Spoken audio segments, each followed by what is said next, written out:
Assalamualaikum warahmatullahi wabarakatuh.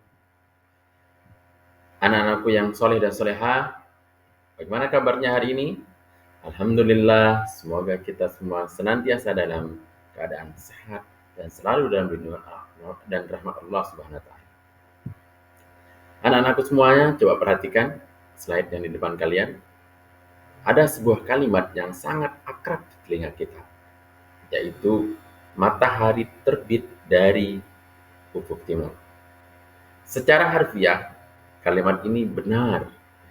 Setiap pagi kita melihat matahari terbit dari arah timur. Ini adalah makna yang sesungguhnya. Namun, dalam bahasa Indonesia yang kaya ini, kalimat seringkali memiliki makna yang lebih dalam, yang disebut dengan makna kiasan,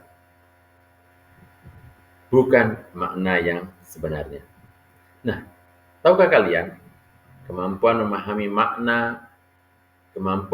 makna kiasan ini bukan hanya penting untuk pelajaran bahasa Indonesia, tetapi juga sangat penting untuk memahami keindahan ajaran agama kita, yaitu agama Islam.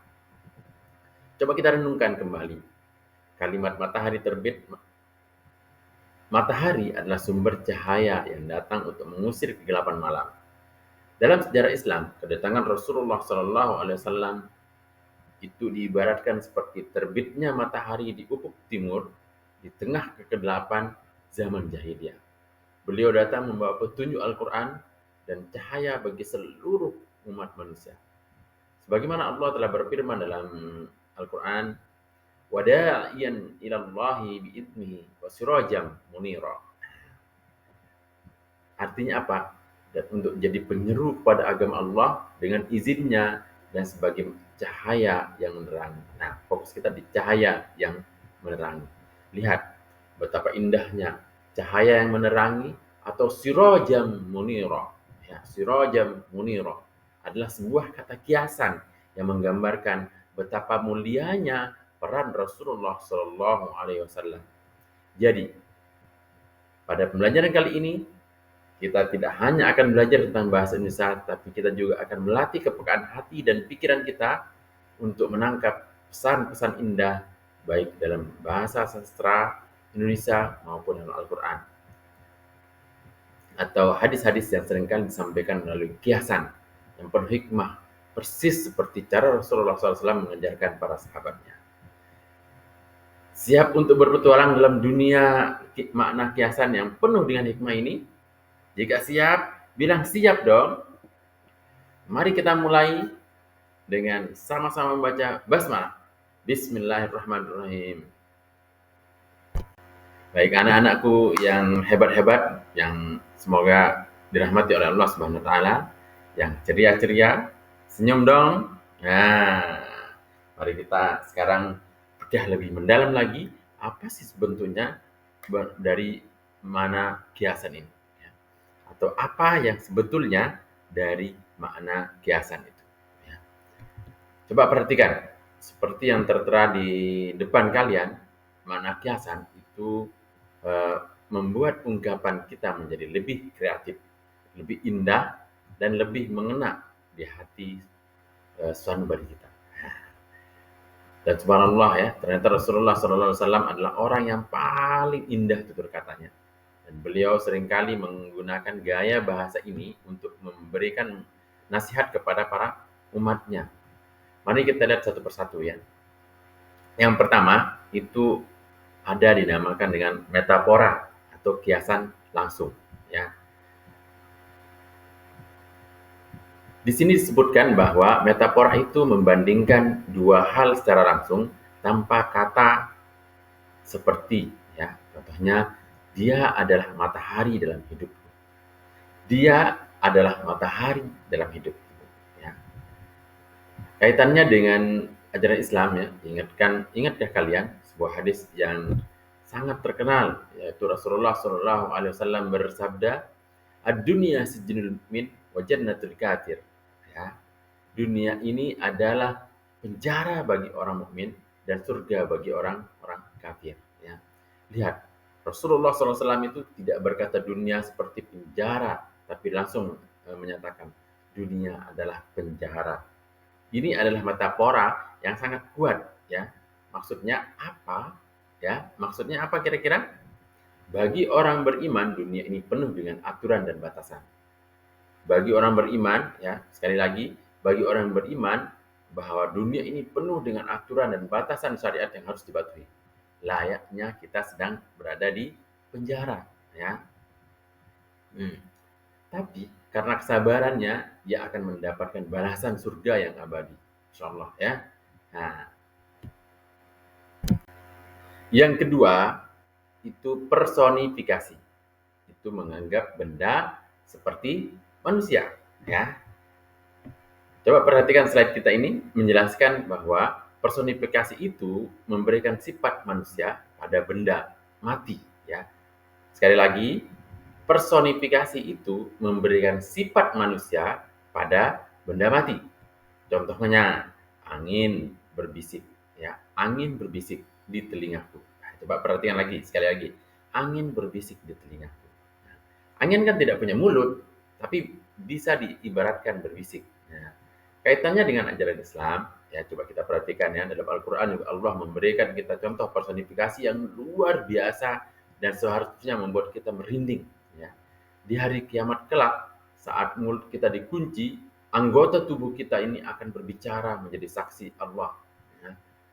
Nah, ini disebutkan dalam surat Yasin bahwa ya, pada hari ketika lidah, tangan, dan kaki mereka, oh bukan surat Yasin ya, surat An-Nur kalau saya. Pada hari ketika lidah, tangan, dan kaki mereka menjadi saksi atas mereka terhadap apa yang dahulu mereka kerjakan. Tangan dan kaki yang menjadi saksi atau berbicara adalah contoh personifikasi yang agung. Ini mengajarkan kita untuk selalu berhati-hati dalam setiap perbuatan, karena semua anggota tubuh kita ini akan dimintai pertanggungjawaban. Ya.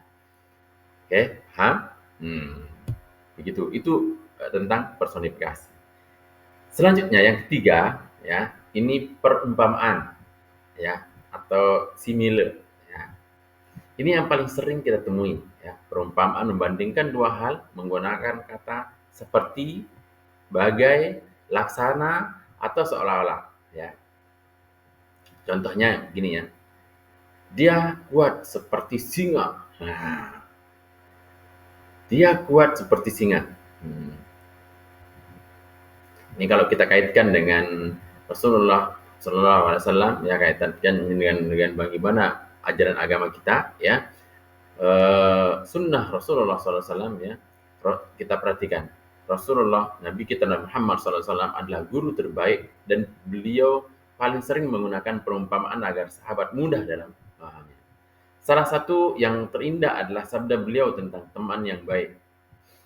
Permisalan teman yang baik dan teman yang buruk itu ibarat seorang penjual minyak wangi dan seorang pandai besi. Nah, ini yang sebuah hadis yang diriwayatkan oleh Bukhari dan Muslim.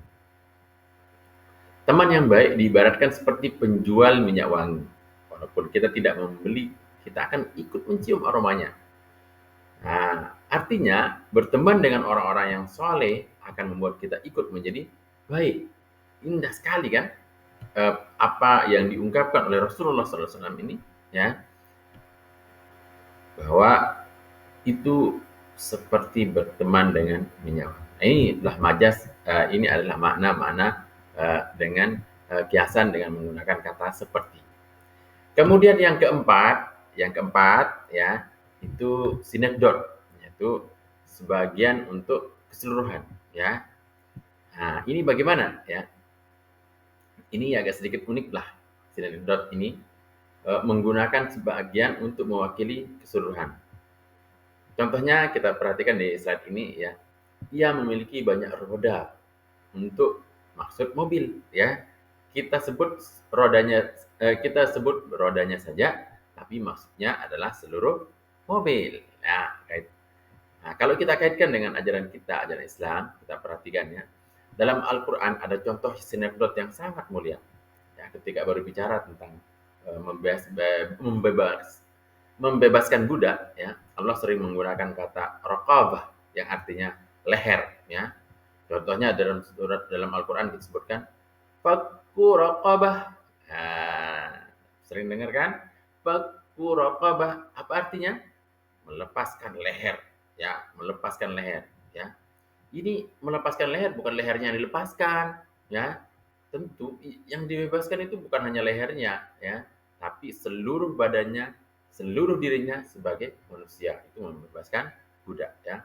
Allah menggunakan kata leher, ya, walaupun itu sebagian anggota tubuh manusia untuk mewakili manusia, ya. Manusia bagaimana? Manusia secara keseluruhannya, ya. Ini menunjukkan betapa dalam bahasa Al-Qur'an, ya, begitu indahnya, begitu tingginya, begitu ada makna-makna kiasan yang ada di dalam Al-Qur'an itu sendiri.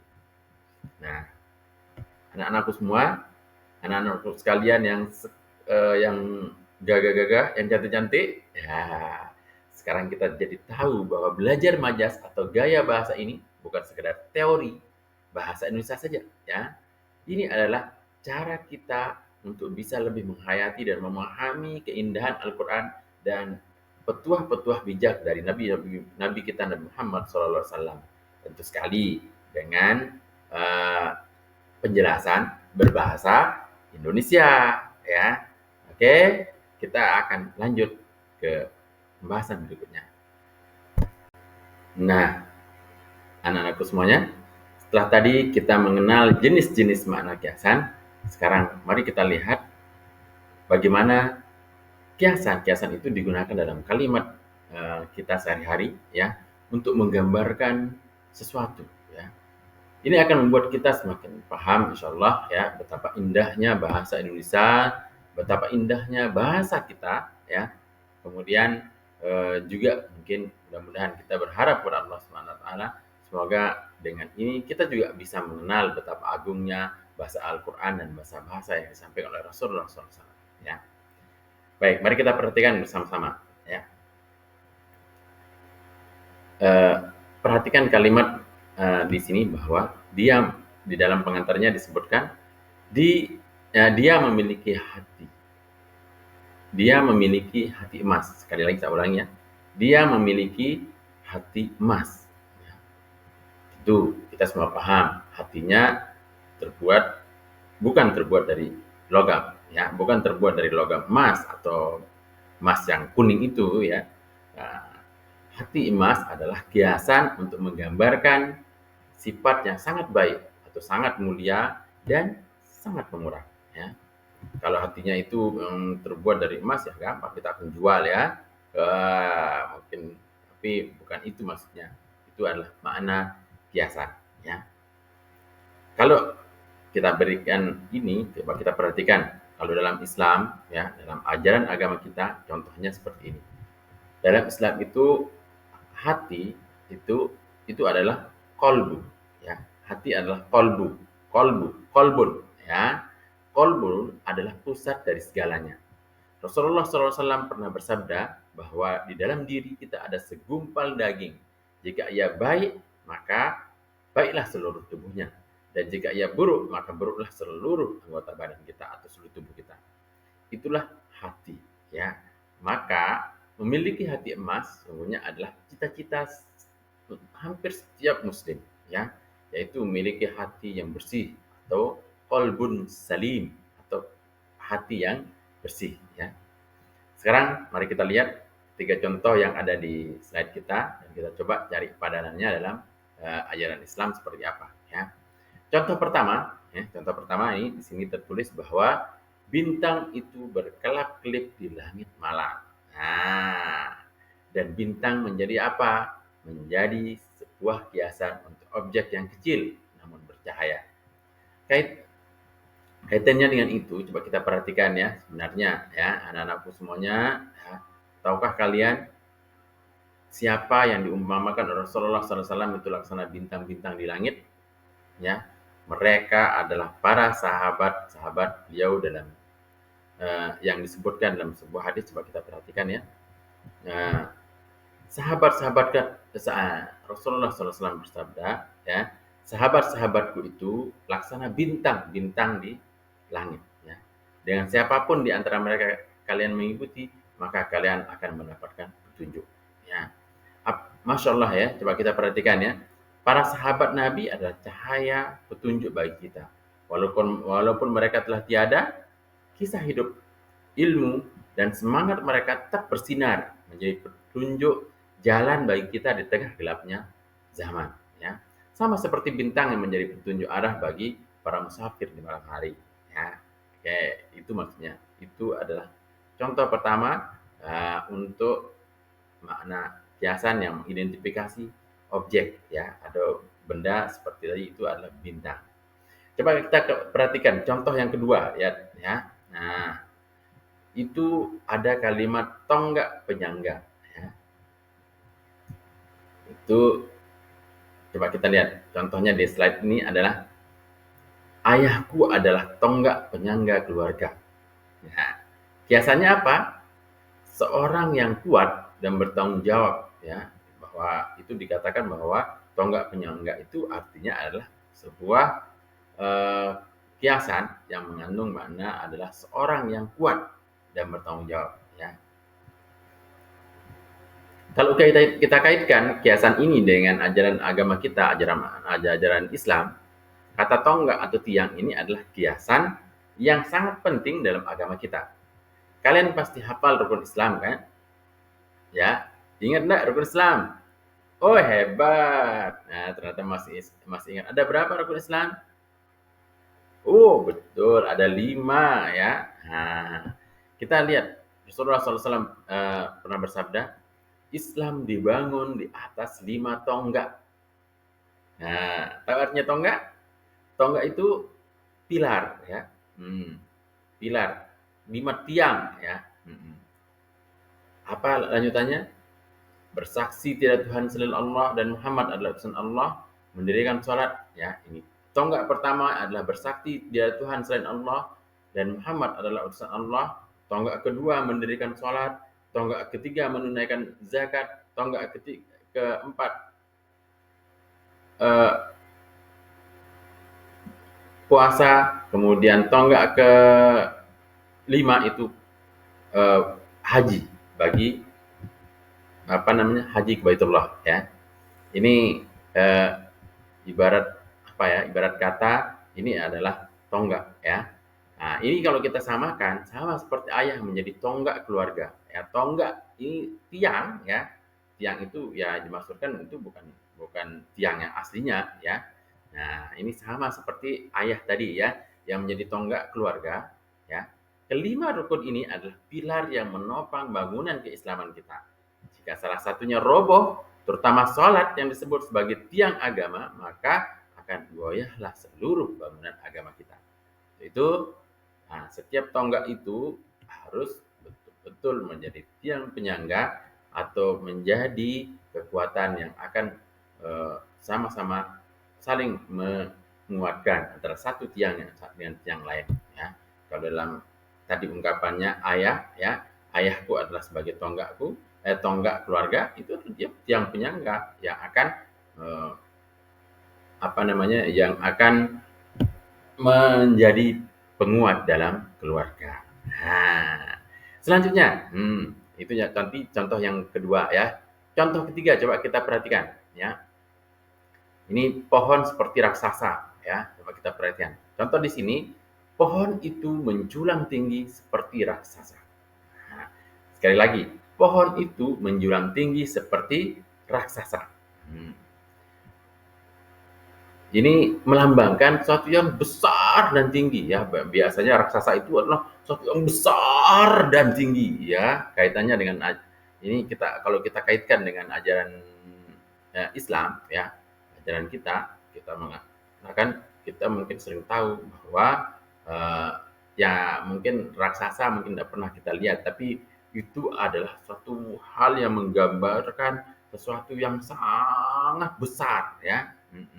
Coba kalau kita kaitkan dengan ajaran Islam itu karena kita berada di madrasah, ini lebihnya kita berada di madrasah, kita mengupas, walaupun kita sedang belajar bahasa Indonesia, kita juga mengupas bagaimana kaitannya dengan ajaran kita, yaitu ajaran agama kita, yaitu ajaran Islam ya. Perumpamaan tentang pohon adalah satu perumpamaan yang sangat indah, ya, perumpamaan terindah dalam Al-Qur'an, ya. Allah Subhanahu wa taala berfirman dalam surat Ibrahim, ya, yang kalau tidak salah ayat 24, ya. Apa firman Allah? Ini artinya, ya, tidakkah kamu perhatikan bagaimana Allah telah membuat perumpamaan kalimat yang baik seperti pohon yang baik, akarnya teguh dan cabangnya menjulang ke langit, ya. Ini yang disebut, coba kita perhatikan. Kalimat yang baik di sini adalah kalimat tauhid. Kalimat tauhid. Kalimat tauhid itu apa? La ilaha illallah, ya. Dan juga keislaman seorang mukmin, ya. Keimanan itu diibaratkan seperti pohon raksasa yang kokoh imannya, menghujam kuat ke dalam hati sanubarinya. Batangnya atau yang kalau dikatakan batangnya ini bisa jalan dengan amal soleh, ya, menjulang tinggi ke langit, dan ia senantiasa memberikan buah kebaikan bagi sekitarnya, ya. Nah, anak-anakku yang semua yang hebat-hebat, dari tiga contoh yang ini, ya, kita bisa melihat bahwa belajar makna kiasan bukan hanya membuat kita pintar, ya, bukan hanya membuat kita pintar dalam bahasa Indonesia, tapi juga kita bisa membuka mata hati kita untuk memahami betapa dalamnya hikmah yang terkandung dalam Al-Quran, dalam hadis-hadis Nabi kita, Nabi Muhammad Sallallahu Alaihi Wasallam, ya.